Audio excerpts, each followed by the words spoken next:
said I was overreacting, so I ruined his wedding. The day Ethan proposed to another woman was the day I realized I had been dating a professional liar. And no, I didn't find out by accident. He told me, while still sleeping in my bed. Let me start from the beginning.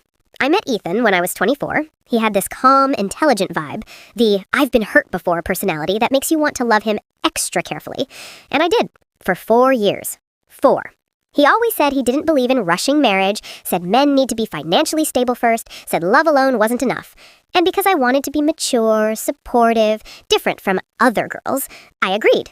I stayed when he lost his job, I paid for dates, I transferred money when he was short. I even helped him start a small business.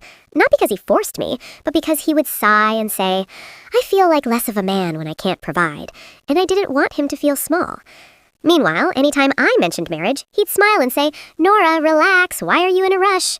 I wasn't in a rush. I was just 28 and tired of building with someone who wasn't building with me. But according to him, I was pressuring him. Then last year, things changed. He started hiding his phone, taking calls in the bathroom, turning the screen away from me. When I asked, he said I was insecure. You always assume the worst. I started doubting myself. Maybe I was paranoid. Maybe trauma was making me dramatic. Then one night, he fell asleep beside me, phone unlocked, and I saw it.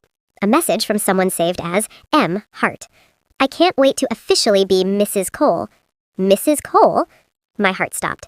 I scrolled. Pictures of rings, wedding venue discussions, family introductions. He had proposed 3 weeks earlier, while still coming to my house every weekend, while still telling me he wasn't ready for marriage, while still letting me pay for groceries. I didn't cry. I felt cold. The next morning I asked calmly, Who is M? He froze. Then he did the most unbelievable thing. He got angry. Why were you going through my phone? That was his concern, not the engagement, the privacy.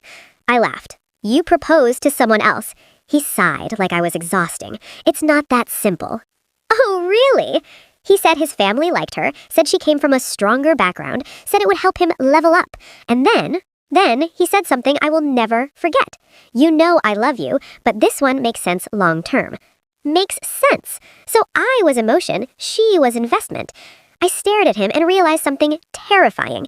He didn't think I would leave. He thought I would understand. He thought I loved him enough to accept crumbs. So I asked, When is the wedding? He blinked. Next month. I nodded, and I walked away. For 3 weeks, I didn't fight, I didn't cry in front of him, I acted calm, cooked dinner, smiled, let him think I was processing. But I was preparing. You see, Ethan owed me money. A lot of money. Transfers from when he was struggling, business capital, rent support, emergency funds, all documented.